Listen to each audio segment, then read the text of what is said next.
Hi. Welcome to Homeopathy Medicines. Today in this classic Homeopathic Materia Medica lecture discuss about Homeopathic Medicine Synchona officinalis by Dr. Farrington, MD. Before starting this video, please subscribe to this channel.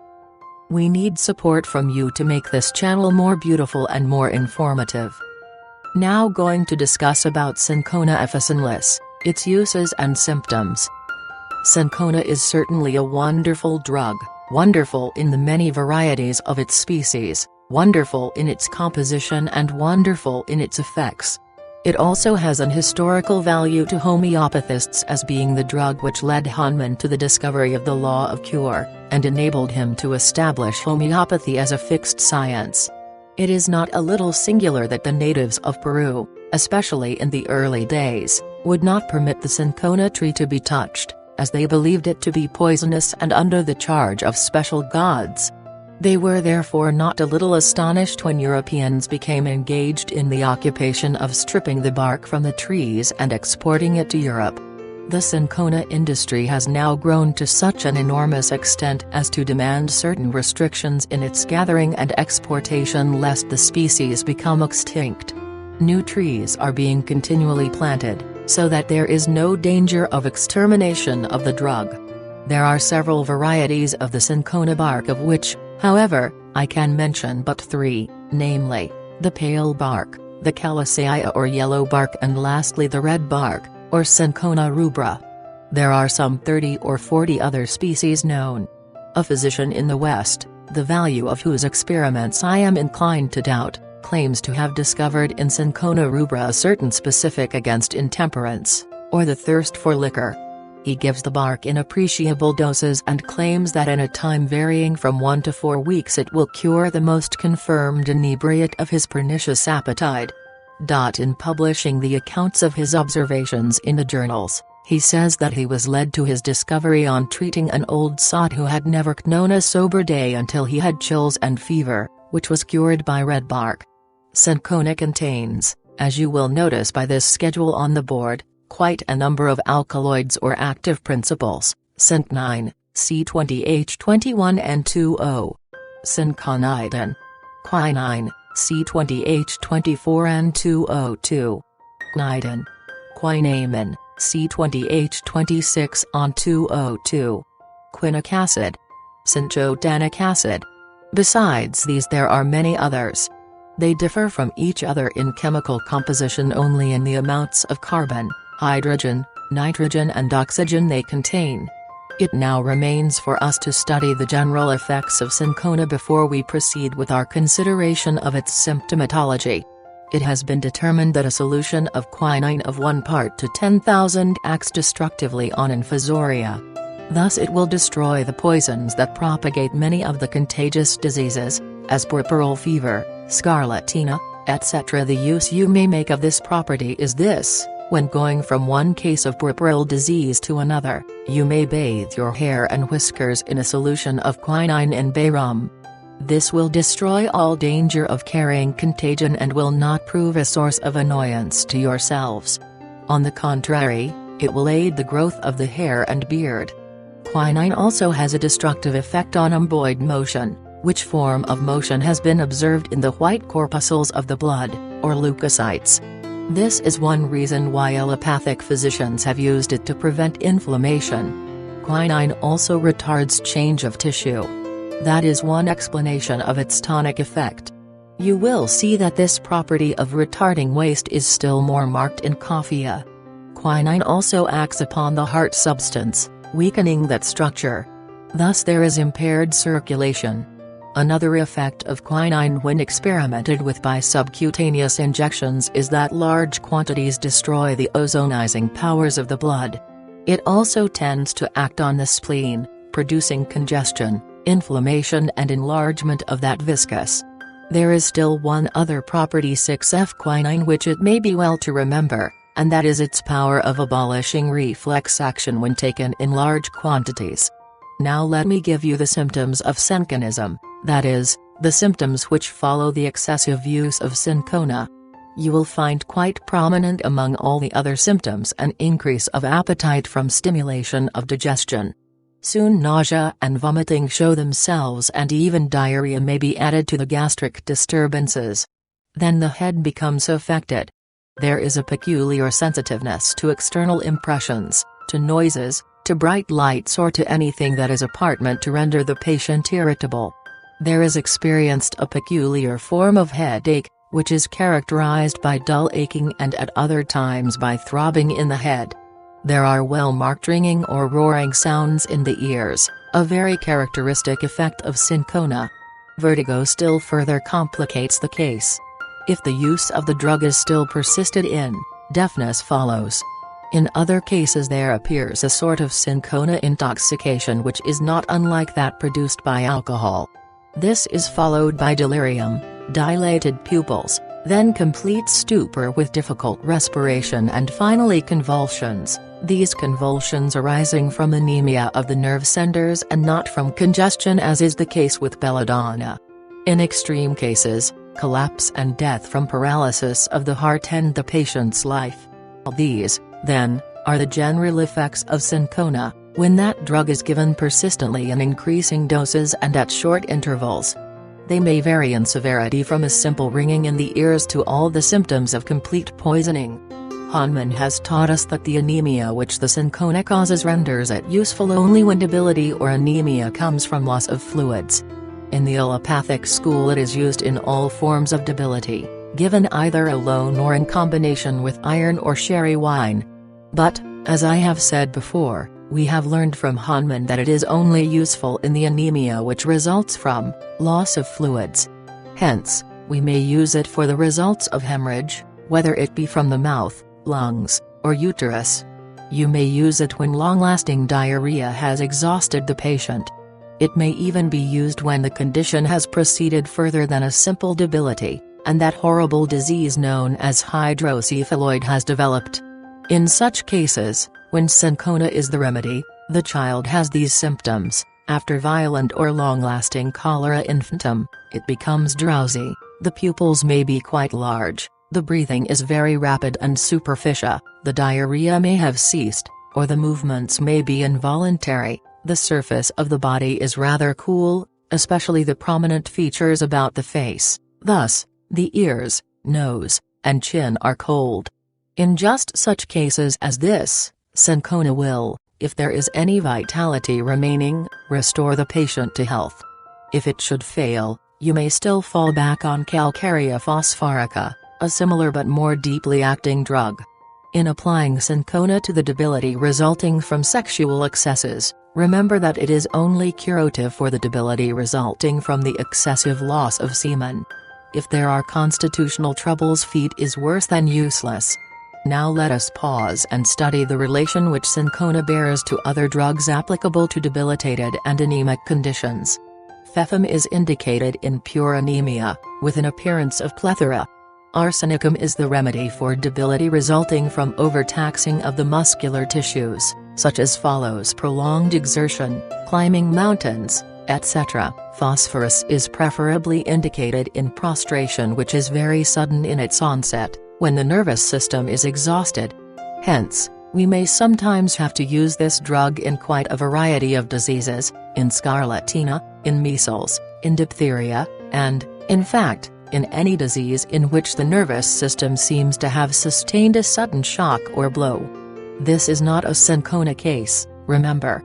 Phosphoric acid is somewhat different from phosphorus again. It is to be thought of indebility of nervous origin, when it is not connected with any pain except, perhaps, a simple burning in the spine or in the limbs. The mind is rather apathetic, and the patient is inclined to be drowsy and sleepy. The characteristic of this sleepiness is that he is easily aroused from it and is wide awake. Zincum is good when the brain becomes affected in the course of nervous diseases, scarlatina, or summer complaint of infants. Especially is it useful in scarlatina when the child has not sufficient strength to develop an eruption. You may use Synchona for hemorrhages, and here you can scarcely do without the drug. The hemorrhage may come from any orifice of the body, the blood is apparent to be dark and clotted, The flow is so profuse as to have almost produced exsanguification of the body. There is coldness of the face, in fact, of the whole body, and the features are collapsed. There is gasping for breath. The patient demands to be fanned. Now, this fanning is desired, not for the purpose of cooling the patient, but is called for because of the instinctive demand for more oxygen, which the fanning produces by changing the strata of air inhaled. Cinchona is frequently called for in anti- and postpartum hemorrhages. In such cases you do not give it in a single dose, but repeatedly at short intervals until the consequences of the hemorrhage have been removed. There is another condition in which I would recommend Cinchona, and that is, when retained placenta is attended by hemorrhage. Pulsatilla does no good. I know that it has been recommended in these cases to take away the afterbirth by manual interference, but it has been my practice to administer Cinchona until the tonicity of the uterus is restored and then remove the placenta. The nearest remedy to Cinchona in these symptoms is ipecacuanha, which is useful when there is profuse bright red flow of blood, usually accompanied by nausea, and sometimes by very hard, labored breathing. Sometimes there is coldness of the surface of the skin, which is covered with cold sweat. It is one of our best remedies in the hemoptysis of incipient phthisis. Belladonna is useful when the hemorrhage is of bright blood, coagulating rapidly, and feeling hot to the parts over which it flows. Trillium controls hemorrhage when the flow is either bright red or dark, and occurs in women who flood after every labor. Millefillium is suited for a profuse, bright red flow. It is much like aconite, but it lacks the restlessness and anxiety of that remedy. Sabina is to be used when the flow is bright red, and is attended with pain extending from the pubes through to the sacrum.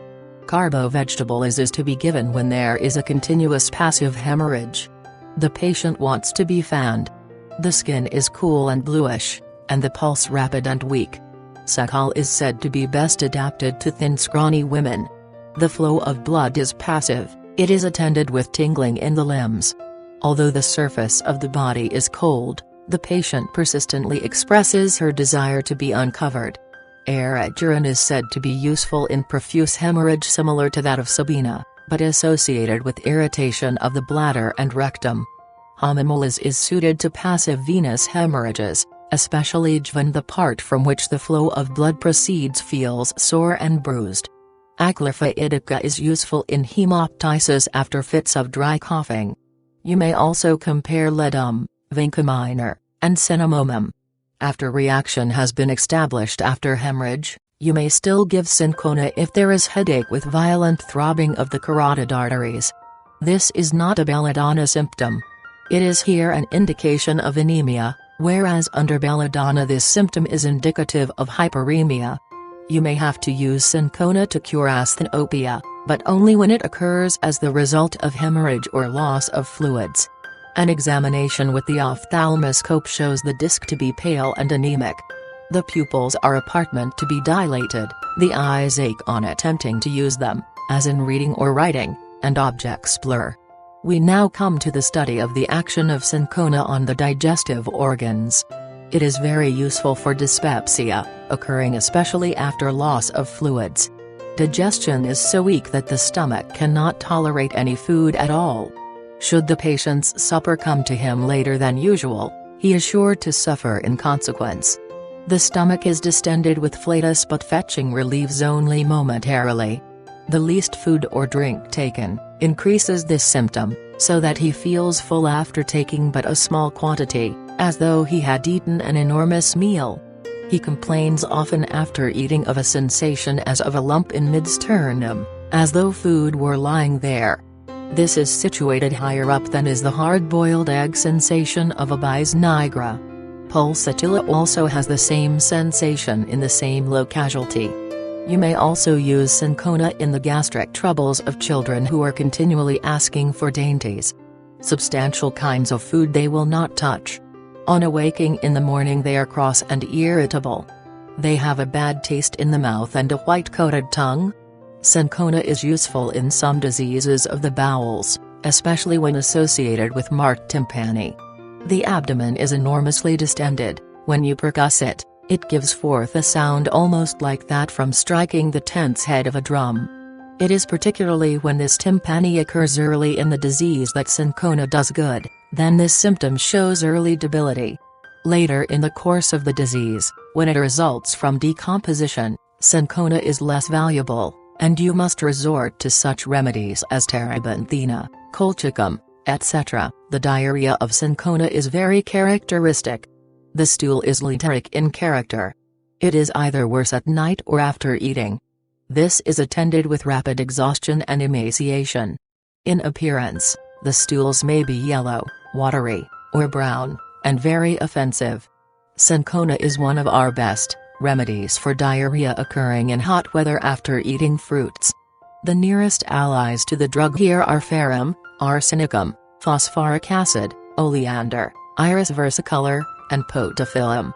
Arsenicum and ferrum both have profuse literic diarrhea, coming on during or after eating. Phosphoric acid differs from Cinchona in that, while the stools are frequent and copious, they are not attended with much debility. Iris versicolor is indicated in summer diarrhea. The stools are copious and are associated with vomiting. The patient is worse at about 2 or 3 o'clock in the morning. It differs from veratrum album in the absence of coldness. Podophyllum is to be used for profuse gushing diarrhea, coming on in the morning, or more during the day than at night. The stools may contain undigested food and often, in children, deposit a mealy sediment. The oleander diarrhea is also literic. The patient passes in his stool the food which he had eaten the day before. Cinchona, as you all know, is a valuable remedy in the treatment of chills and fever, particularly for that form of intermittent fever which arises from marsh miasm. It is useful either in fevers of the tertian or of the quartan type. The chill and heat are usually unaccompanied by thirst, but there is thirst either before or after the chill. During the chill the patient sits as near as possible to the fire or wraps himself up warmly in blankets, but the warmth thus obtained does him no good. The chill is followed by long-lasting heat, during which the patient desires to uncover. He is then usually without thirst. His face is fiery red, and he is often delirious. The sweat which follows is profuse and debilitating. The apyrexia is by no means free from symptoms. The face is sallow, dingy yellow, from bilious complications, the spleen is enlarged, and there are aching sore feeling in the splenic region, and total loss of appetite or canine hunger. The feet become edematous often from disturbance in the composition of the blood, but mostly from interference in the hepatic and splenic circulations. Sleep is greatly disturbed, and the patient, so soon as he closes his eyes, sees figures, etc., before him. The sulfate of quinine has these same symptoms. With this in addition, the chills recur with clock-like regularity. But both drugs may be indicated in an antipaning type of fever. Cinchona and its preparations have been so much abused in the treatment of intermittent fever that it is necessary to carefully differentiate them from their concordant remedies. First of all, Cornus florida. This has sleepiness long before the chill. The patient feels chilly, but is warm to the touch. The heat is associated with drowsiness, and is followed by profuse sweat. Minianthus is excellent when the chill predominates, with icy coldness of the tips of the fingers. In fact, all peripheral parts of the body get cold. In capsicum the chill begins in the back, with thirst. The patient feels better from heat applied to the back and from wrapping up, just as under ignatia. Eupatorium perfoliatum is useful when the chill comes in the morning, or in the morning of one day and the afternoon of the next, but usually, however, at 9 o'clock in the morning. The chill is often preceded by thirst and bitter vomiting. The drinking of water makes the patient chilly. The fever is usually followed by very slight sweat. Lachesis may be used after the abuse of quinine, when the chills return in the spring. Eucalyptus is a remedy which has been highly recommended in malarial fevers, but I must say to you that I know little or nothing about it. Ipecacuanha is useful in intermittent fever when the type has been spoiled by quinine. You can obtain no clearly defined picture of the case. Everything is confused. Ipecacuanha seems to have the property of developing the symptoms and of curing the case, or it provides you with sufficient data to enable you to select the appropriate remedy. The characteristic symptom of Ipecacuanha during the paroxysm is short chill, followed by long fever. Usually we find gastric symptoms, with a preponderance of nausea. Another remedy which may be utilized for the removal of the bad effects of quinine is arsenicum. It is called for when the paroxysms occur more or less periodically. Thirst is great. The spleen is swollen. Dropsical symptoms appear. Paroxysms of neuralgia appear in the face, and recur quite regularly. Arsenicum may be indicated when almost any form of disease assumes the malarial type. In these cases you will find the ordinary remedies of no value whatever. Still another remedy in severe cases is carboveg. This is especially of service after the abuse of quinine, when there is thirst during the chill, when the body is icy cold, and especially is this coldness noticed from the knees down, and when there is lack of reaction. You will be surprised to see how nicely an apparently hopeless case will rally under one or the other of these remedies. There is a constitution developed by the marsh miasm for which it is necessary to use deeply acting remedies. Foremost among these stands Diarrhea diadema. This drug is suited to persons who may not have any distinct type of fever, but who suffer at every cold or damp change in the weather. The symptoms seem to be ill-defined. At one time they feel dyspeptic, at another they ache all over, but in all cases the constitutional taint is at the bottom of the whole trouble. Diarrhea diadema will so change the type of constitution that the patient will escape any further injury when exposed to dampness. In some cases you will have to use ferrum as an antidote to quinine, especially when we have the masked anemia peculiar to this drug. The face is easily flushed, and the blood vessels throb. The spleen is enlarged, and dropsical symptoms are manifested mostly about the feet. Cinchona, to return to that drug, is also of essential service in the treatment of hectic types of fever, such types of fever as indicate a long-lasting suppurative process. The surgeon is called upon to employ this drug very frequently when, after emptying an abscess, symptoms of hectic fever develop. The cheeks are red. The patient is excessively nervous, the nervous irritability being greatly disproportionate to the patient's strength. He is so greatly prostrated by the fever that he can scarcely raise his head. Diarrhea adds to his weakness. Copious night sweats also exhaust him. Along with Cinchona in this connection, you must place in your mind its analogues, which are chiefly arsenicum and carboveg. You will often meet with a severe case in which Cinchona runs its course, and no longer produces improvement. You will then have to select arsenicum or carboveg, according to the symptoms of the case. Carboveg, as well as Cinchona, is to be remembered as a remedy to prevent collapse, which follows the opening of a cold abscess, such as occurs in spinal caries. The symptoms of the two remedies are almost identical, and your choice between them may be difficult unless you find other symptoms in the case pointing distinctly to one or the other drug. Another form of suppurative trouble in which you may use Cinchona is in suppuration of the lungs, particularly in drunkards, when the trouble is associated with hectic fever. You may also be called upon to use Cinchona in disorganized states, either of the external tissues or of the lung substance, in the case of the latter being indicated by the hectic symptoms and by the fetid breath. Here Cinchona vies with arsenicum, secol, and lachesis. Do not confound the fetid breath just mentioned with that arising from certain forms of bronchitis, in which the sputum is retained a long time and undergoes decomposition in the lungs. While the patient is breathing quietly you can notice no extraordinary odor. As soon as he gives a deep cough the breath becomes horribly offensive. This kind of cough calls for capsicum, and, perhaps next in importance, for Sanguinaria canadensis. You will find Cinchona often indicated in inflammatory rheumatism, not in the beginning of the disease, but later when the fever has become intermittent in its character. The joints still remain swollen. The characteristic pains in these cases are jerking and pressing. The patient will not permit you to approach, crying out with pain if you touch the affected parts, so exquisitely sensitive is the surface. Cinchona is also a neuralgic remedy. It is especially suited to neuralgia of the infraorbital nerve on either side when the symptoms are typical in their return, and when the slightest touch or draft of cold air makes the patient worse. If the neuralgia is of malarial origin, Cinchona is increasingly indicated. You may hear compare Cedron, which is applicable to malarial neuralgia, usually supraorbital, when the attacks return with clock-like regularity.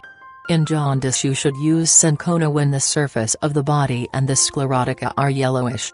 The liver is swollen and sensitive to the touch, and there is a feeling in the right hypochondrium as of subcutaneous ulceration.